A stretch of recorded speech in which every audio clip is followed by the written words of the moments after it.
Halo semua. Belakangan ini saya masih banyak mendapatkan komentar dari teman-teman yang bertanya kok Tuhan jadi dewa. Nah, dari banyaknya pertanyaan kenapa Tuhan jadi dewa aja, sebenarnya udah cukup menunjukkan bahwa masih banyak orang yang nggak tahu arti kata Tuhan dan Allah yang ada di dalam Alkitab. Coba teman-teman perhatikan kata-kata ini. Ini adalah kata-kata yang terdapat pada Alkitab Bahasa Indonesia yang umum digunakan. Tuhan dengan huruf T kecil, Tuhan dengan huruf T besar, Tuhan dengan huruf besar semua. Allah dengan huruf A kecil, Allah dengan huruf A besar, Allah dengan huruf besar semua. Apa artinya? Kalau kamu berpikir bahwa kata Tuhan yang ada di Alkitab artinya God atau ilah, maka jawaban kamu salah. Kata Tuhan yang ada di dalam Alkitab artinya bukan God atau ilah. Dan kalau kamu berpikir bahwa kata Allah yang ada di dalam Alkitab adalah nama Tuhan, maka jawaban kamu juga salah. Kata Allah yang ada di dalam Alkitab sama sekali bukan nama. Oke, jadi kita mulai aja ya.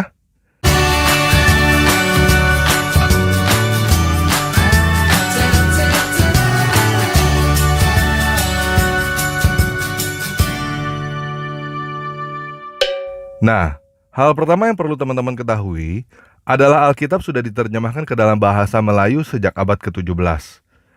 Pada saat itu, bahasa Indonesia belum lahir. Bahasa Indonesia lahir pada abad ke-20, tepatnya pada saat Sumpah Pemuda tahun 1928. Alkitablah yang umum digunakan sekarang, meneruskan tradisi Alkitab bahasa Melayu yang menggunakan kata Tuhan dan Allah sejak abad ke-17 itu. Arti kata Tuhan dan Allah pada abad ke-17 itu berbeda dengan arti kata Tuhan dan Allah yang ada di dalam Kamus Bahasa Indonesia sekarang ini. Jadi kita nggak bisa berkata bahwa Alkitab salah berdasarkan Kamus Bahasa Indonesia yang ada sekarang. Karena bahasa Indonesia lah yang mengalami perubahan makna. Yang bisa kita katakan adalah kata-kata yang digunakan di dalam Alkitab yang ada sudah tidak relevan untuk zaman sekarang. Sekarang ini, arti kata Tuhan menurut KBBI adalah sosok ilahi yang maha kuasa. Arti kata Allah menurut KBBI adalah nama sosok ilahi yang maha kuasa itu dalam bahasa Arab. Sedangkan arti kata Tuhan dan Allah yang ada di dalam Alkitab lain sama sekali bukan itu. Kata Tuhan yang ada di dalam Alkitab lain artinya adalah tuan, majikan, bos, junjungan, penguasa. Kata Tuhan yang ada di dalam Alkitab berasal dari bahasa Ibrani Adonai, bukan Elohim. Bahasa Yunaninya adalah Kurios, bukan Theos. Bahasa Inggrisnya adalah Lord, bukan God. Bahasa Arabnya adalah Rob, bukan ilah. Bahasa Mandarinnya adalah Chu, bukan Seng. Jadi kata Tuhan yang ada di dalam Alkitab bukan kata agamawi yang monopoli milik sosok ilahi. Dengan bahasa yang ada di dalam Alkitab, kalau kamu karyawan, bosmu itulah Tuhanmu. Jadi bingung ya? Yuk kita lihat buktinya. Bukti pertama yang teman-teman bisa lihat adalah pendiri kerajaan Melayu Pagaruyung pada abad ke-14. Namanya Aditya Warman. Gelar Aditya Warman adalah Tuhanku Janaka. Manusia dengan gelar Tuhan bukan hanya Aditya Warman dan Yesus. Masih banyak manusia yang mempunyai gelar Tuhan sebelum lahirnya bahasa Indonesia. Silakan teman-teman cari sendiri ya. Bukti yang kedua adalah Alkitab bahasa Jawa yang menggunakan kata Gusti, bukan Tuhan. Sampai sekarang masih banyak kan manusia yang menggunakan gelar Gusti? Teman-teman silakan cari sendiri ya. Siapa aja manusia yang menggunakan gelar Gusti pada zaman sekarang. Jadi kalau teman-teman berpikir bahwa saya mengganti kata Tuhan dengan kata dewa, kalian sudah salah kaprah. Saya tidak pernah ganti kata Tuhan dengan kata dewa. Saya mengganti kata Tuhan dengan kata penguasa. Kata Yunani kurios, kata dasarnya adalah kuros, artinya kuasa. Itu sebabnya saya menerjemahkan kurios menjadi penguasa. Kuros, kuasa. Kurios, penguasa. Jadi Tuhan yang ada di dalam Alkitab artinya penguasa. Sampai di sini paham ya? Nah, kenapa kadang-kadang saya masih menggunakan kata Tuhan di dalam video-video yang lain? Karena saya tahu masih banyak yang belum mengerti. Menurut saya, kata Tuhan ini sudah harusnya dibuang, tidak dipakai lagi. Tetapi hal ini masih bisa dilakukan pelan-pelan. Kenapa kata Tuhan harus dibuang? Karena kata Tuhan sangat rancu. Banyak orang Kristen yang nggak tahu apa artinya Tuhan di dalam Alkitab. Kata Tuhan yang artinya Tuan, penguasa, sudah berubah makna menjadi ilahi. Dampaknya begini, Yesus adalah Immanuel, El yang beserta dengan kita, ada bersama-sama kita. Dia turun menjadi manusia untuk menjadi tuan atas kita, untuk menjadi bos, untuk menjadi penguasa, bukan untuk menjadi El atau ilah yang nun jauh di langit yang tidak terjangkau. Dia turun menjadi manusia untuk membuktikan bahwa perintah-perintahnya bisa dilaksanakan oleh manusia, supaya kita nggak punya alasan untuk berkata saya tidak bisa melakukannya. Dengan menggunakan kata Tuhan yang sekarang udah mengalami perubahan makna menjadi khusus ilahi, dampaknya adalah hilangnya makna penguasa dan hanya berpegang pada makna ilahi. Kelihatannya lebih hormat kepada Yesus. Tetapi begini, Yesus atau Yahweh tidak menjadi lebih terhormat cuma gara-gara kamu nambahin kata H pada Tuhan. Kamu gak lebih menghormati Yesus cuma gara-gara huruf H. Kalau kamu benar-benar menghormati Yesus, kamu mendengarkan perkataannya dan lakukan. Kamu memberikan huruf H itu, dampaknya malah membuat orang tidak melakukan apa yang Yesus katakan. Yesus menyuruh kita untuk mengampuni seperti Dia mengampuni. Yesus menyuruh kita untuk mengasihi seperti Dia mengasihi. Oh, saya nggak bisa. Saya hanya manusia. Yesus kan Tuhan. Yesus Tuhan, Dia bisa. Saya manusia, nggak bisa. Paham nggak maksud saya? Dengan tambahan huruf H pada Tuhan itu menjadi alasan untuk tidak melakukan apa yang Yesus katakan. Padahal kita mengakui Dia Tuhan, artinya kita mengakui Dia sebagai majikan, sebagai bos, sebagai penguasa. Artinya kita mau mendengarkan dan melakukan apa yang Dia katakan. Jadi, kata penguasa adalah kata yang paling tepat yang saya temukan untuk menerjemahkan kata Adonai dan Kurios ini. Lebih tepat daripada kata Tuhan, Tuan, atau kata lain yang ada di dalam KBBI. Paham ya? Nah, yang saya ganti dengan kata dewa adalah kata Allah. Karena memang kata Allah yang ada di dalam Alkitab artinya adalah dewa. Nggak kurang, nggak lebih. Bahasa Ibraninya adalah El. Bahasa Yunaninya adalah Theos. Bahasa Inggrisnya adalah God. Bahasa Arabnya adalah Il. Bahasa Mandarinnya adalah Seng. Elohim adalah bentuk jamak dari El. Ilah adalah bentuk jamak dari Il. Dewata adalah bentuk jamak dari dewa. Banyak yang bertanya kepada saya, bagaimana dengan konotasi? Dewa konotasinya berhala kan? Seperti agama Hindu kan? Begini, tanggapan itu betul sekali. Orang Kristen terlalu termakan sama yang namanya konotasi. Konotasi itu artinya kesannya, kelihatannya, bukan kebenarannya. Baal juga adalah Elohim. Zeus juga adalah Theos. Di dalam Alkitab bahasa Indonesia, batu dan kayu yang disembah juga adalah Allah. Allah yang ada di dalam Alkitab hanya sebutan yang juga dipakai untuk berhala. Jadi apa yang salah dengan menggunakan kata dewa seperti Hindu? Kenapa mesti menggunakan kata Allah seperti Islam? Hindu dan Buddha sudah ada di Indonesia sebelum Islam. Kata dewa sudah digunakan di Indonesia sebelum kata Allah. Begini guys, orang Kristen nggak butuh ada kata Allah di dalam Alkitab. Yang butuh ada kata Allah di dalam Alkitab adalah orang Islam. Dan kalian nggak tahu seberapa takutnya orang Islam bila tidak ada kata Allah di dalam Alkitab. Bila suatu saat nanti Alkitab bahasa Indonesia sudah tidak ada kata Allah, mereka akan mengais-ngais Alkitab versi lama supaya ada kata Allah di dalam Alkitab.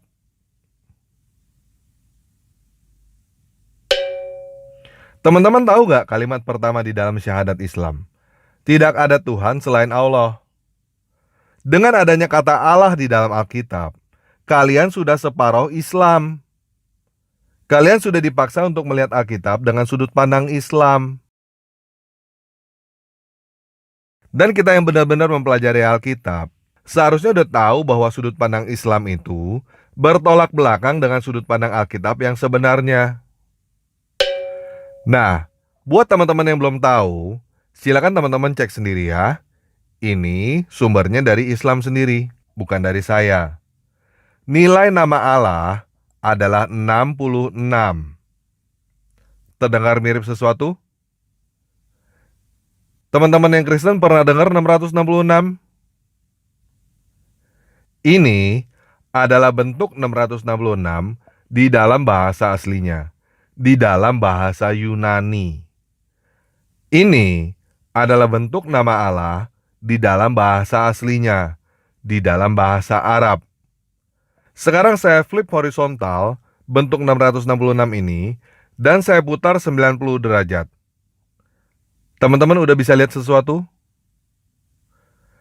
Teman-teman jangan salah sangka ya. Jangan berpikir bahwa saya mencoba untuk menakut-nakuti teman-teman.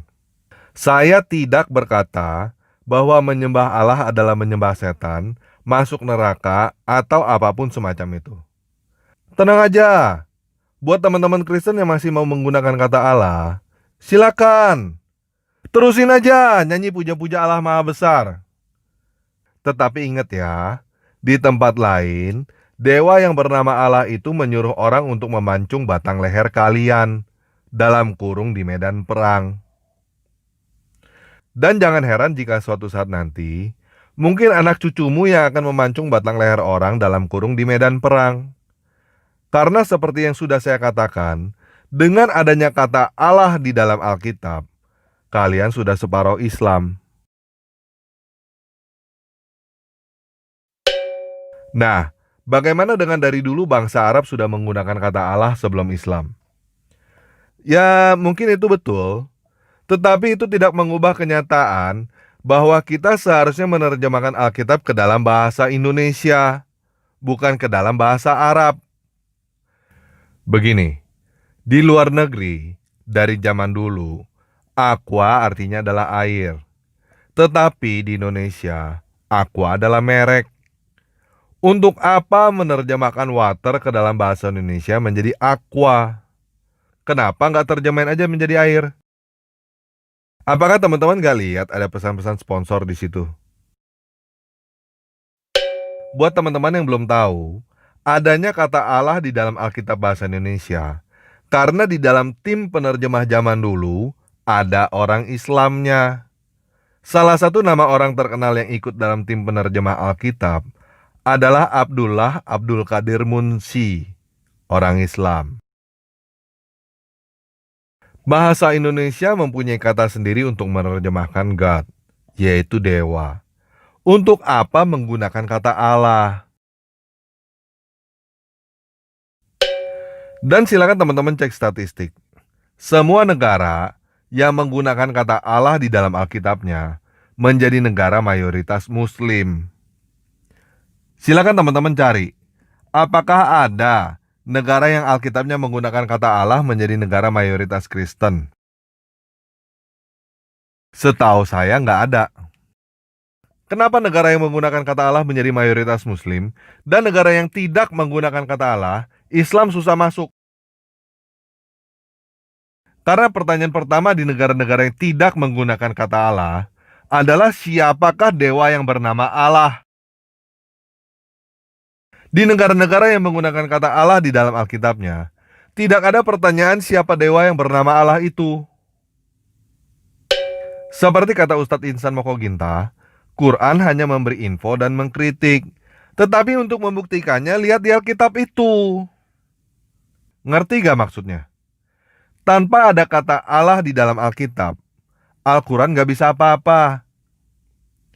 Yang butuh ada kata Allah di Alkitab, bukan orang Kristen. Kalian yang Kristen gak butuh ada kata Allah. Umat Islam yang butuh ada kata Allah di dalam Alkitab. Mereka butuh ada kata Allah di dalam Alkitab untuk berkata bahwa Allah yang mereka sembah, Allah yang ada di dalam Al-Quran, adalah Tuhan yang ada di dalam Alkitab. Kita orang Kristen gak butuh itu. Gak ada pengaruhnya bagi kita untuk tidak menggunakan kata Allah di dalam Alkitab.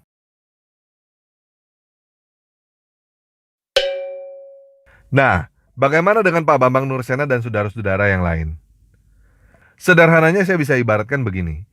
Mereka berjuang sekuat tenaga untuk membuat Aqua dari merek menjadi kata generik di Indonesia. Itu cara mereka. Biarin aja. Saya nggak mau ikutan. Cara saya lain. Cara saya, buang aja kata Aqua itu. Nggak usah pakai. Pakai aja kata air. Selesai. Paham ya?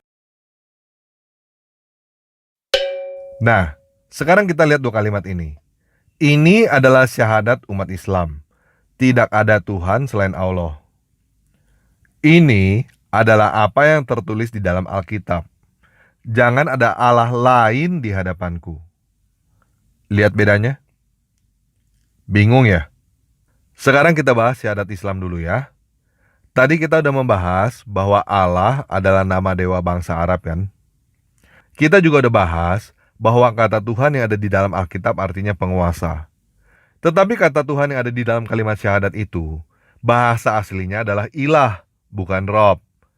Artinya adalah God, bukan Lord. Kata Tuhan di situ artinya adalah dewa, bukan penguasa. Tidak ada dewa selain Allah. Supaya teman-teman lebih paham, saya pakai kalimat yang lain ya. Tidak ada kucing selain si meong. Apa artinya? Artinya di dunia ini, yang disebut kucing hanya si meong. Yang lainnya bukan kucing.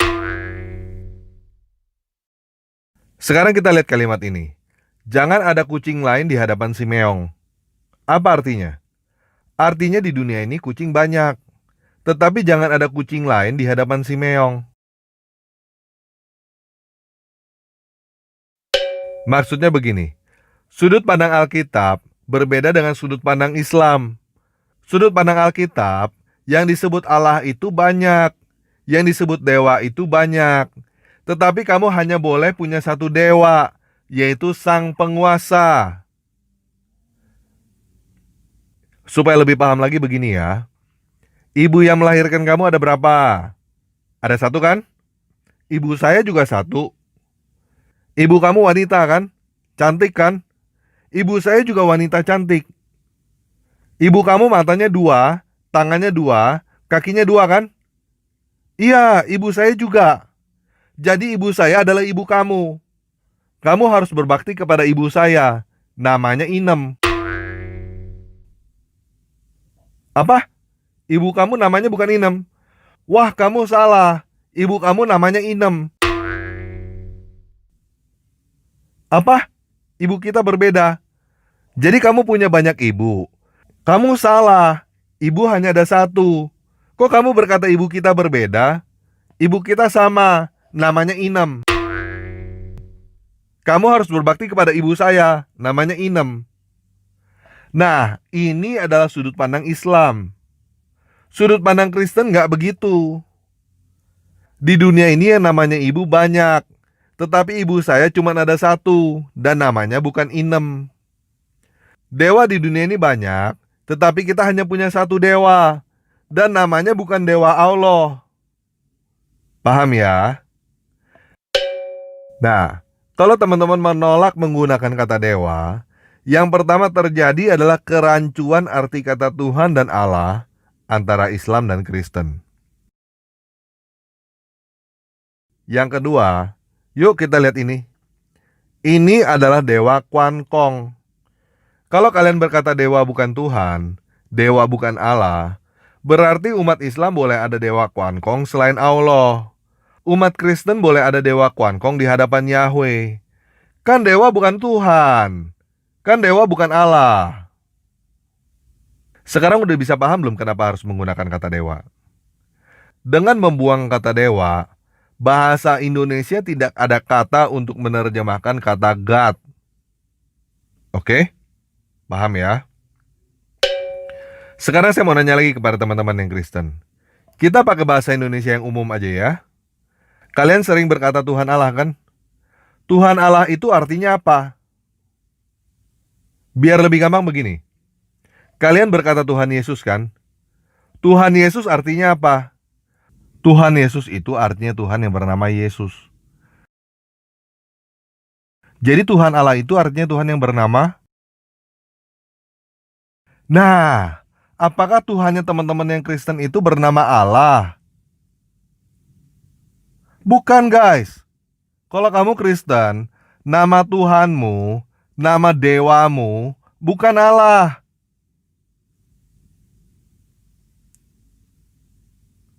Coba sekarang kita buang kata Tuhan Allah itu, kita pakai kata penguasa dewata. Apa artinya penguasa dewata? Penguasanya para dewa. Nah, inilah arti kata Adonai Elohim yang benar. Penguasa dewata. Penguasanya para dewa. Bukan Tuhan yang bernama Allah.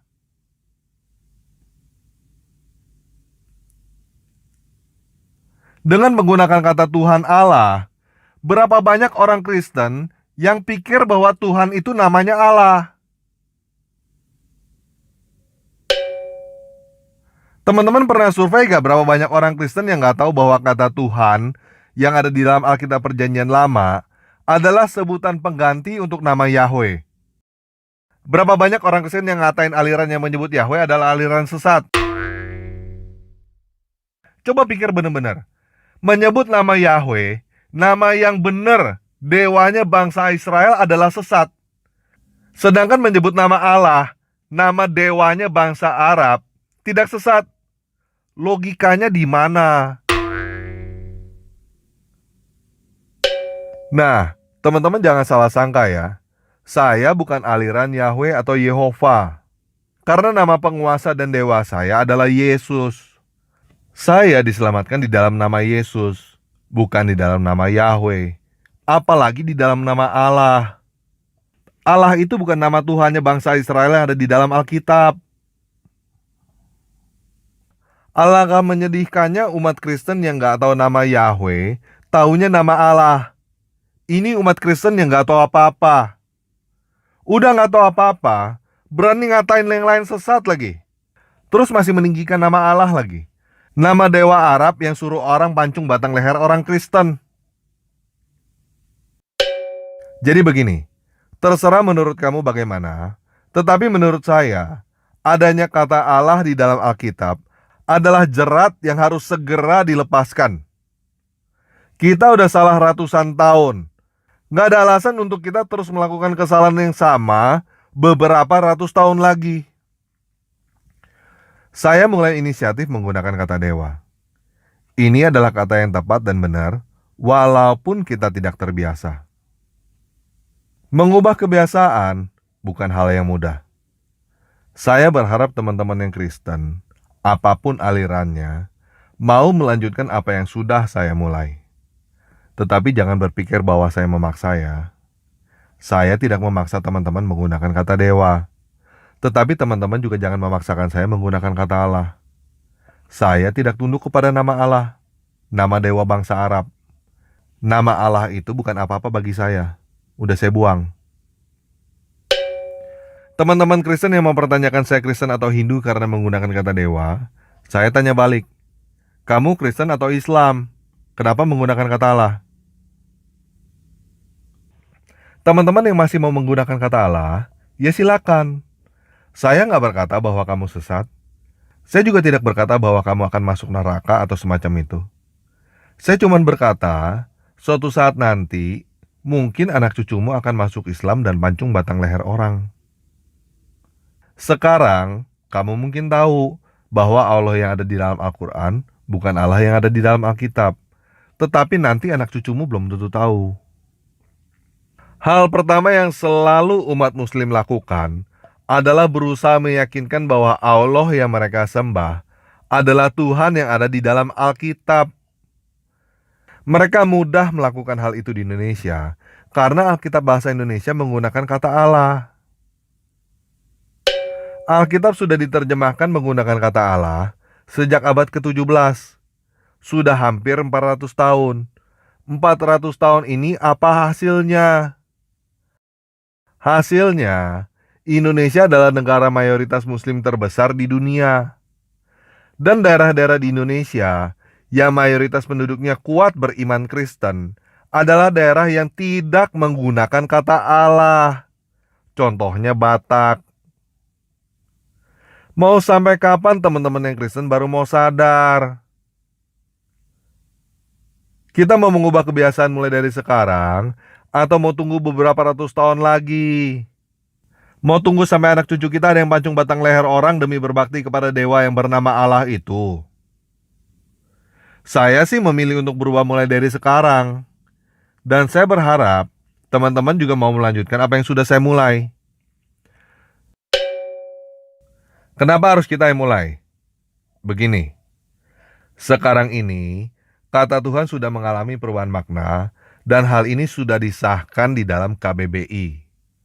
Kata Tuhan yang tadinya mempunyai arti Lord menjadi God, tadinya Rob menjadi ilah. Kata Allah yang tertulis di dalam KBBI artinya adalah nama Tuhan di dalam bahasa Arab. Dan ini adalah kenyataan. Mau mengubah KBBI? Nggak bisa lah. Jadi apa yang harus dilakukan? Lai memilih untuk mengabaikan KBBI dan tetap pada tradisi abad 17. Saya memilih untuk mengikuti KBBI dan membuang tradisi. Kenapa Lai tidak mengikuti KBBI? Karena Lai gak segampang itu bisa mengubah terjemahan Alkitab. Alkitab Lai yang teman-teman pegang sekarang kemungkinan besar adalah Alkitab TB, Alkitab terjemahan baru yang diterjemahkan pada tahun 1974. Lai menerbitkan Alkitab yang lebih baru, Alkitab BIS, Alkitab bahasa Indonesia sehari-hari, tetapi gagal, nggak ada yang mau pakai.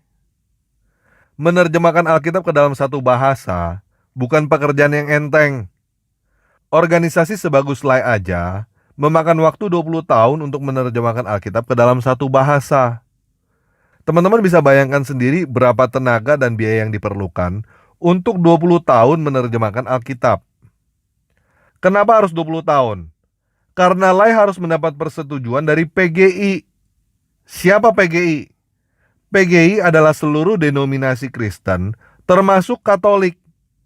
PGI adalah kalian. Nah, kamu bisa bayangkan betapa susahnya Lai untuk mengganti satu kata aja di dalam Alkitab.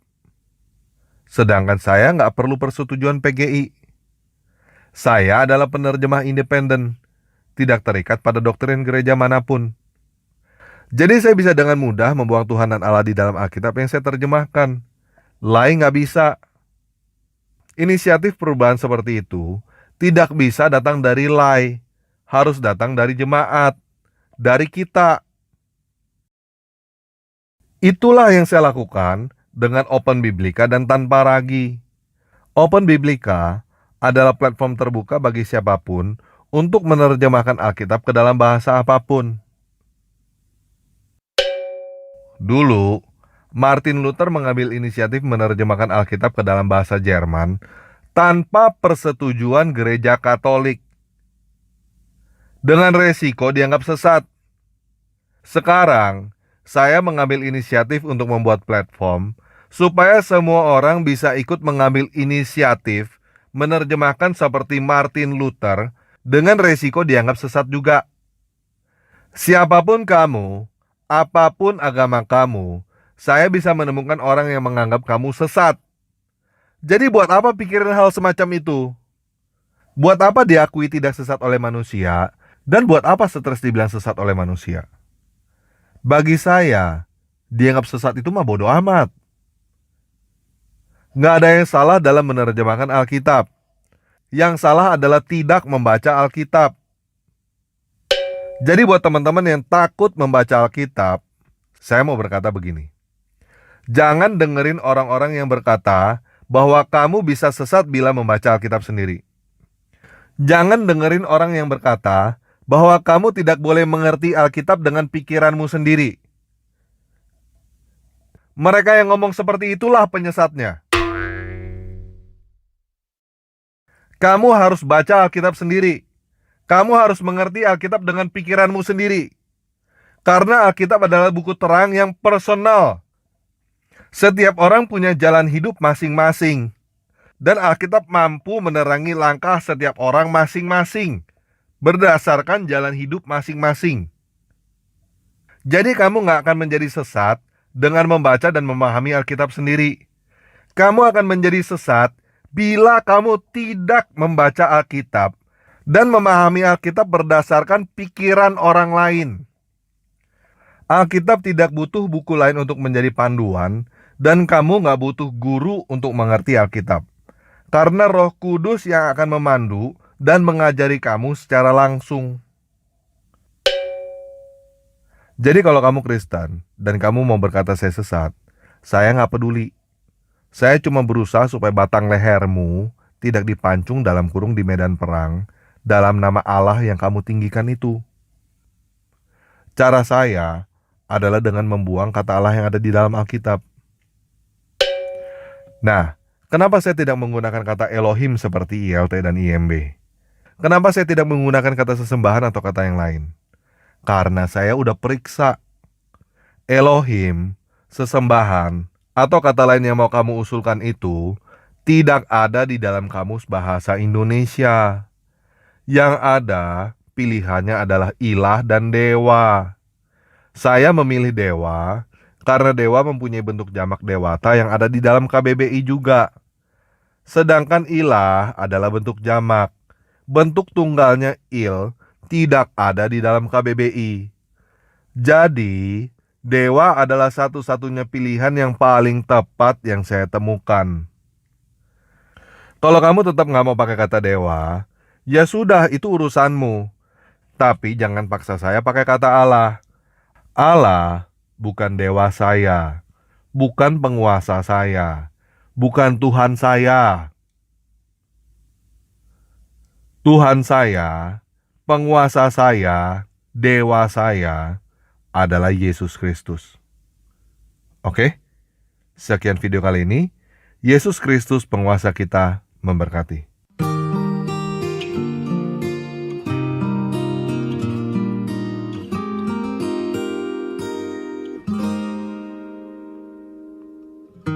坦然无惧，我来到施恩的宝座前，将你的名所当得的荣耀归给你。凡亲近你的必须借着血的献祭。你只一次献上自己，成就我到底。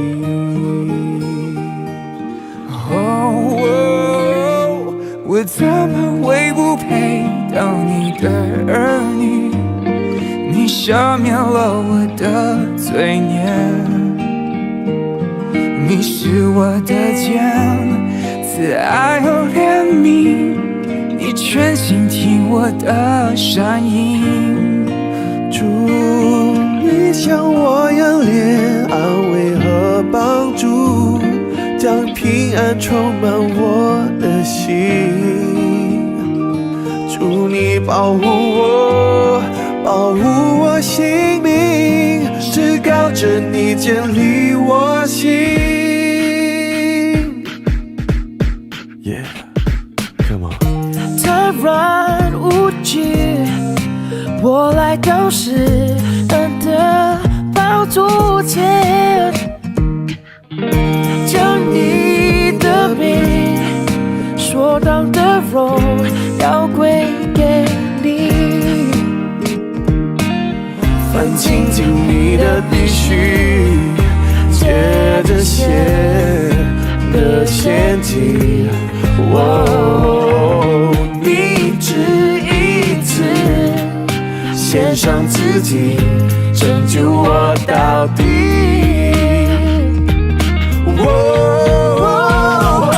怎么会不配当你的儿女？你赦免了我的罪孽，你是我的天，慈爱和怜悯，你却倾听我的声音。主，你向我仰脸，安慰和帮助，将平安充满我的心。主你保护我，保护我心灵，至高者你建立我心，诸神之中，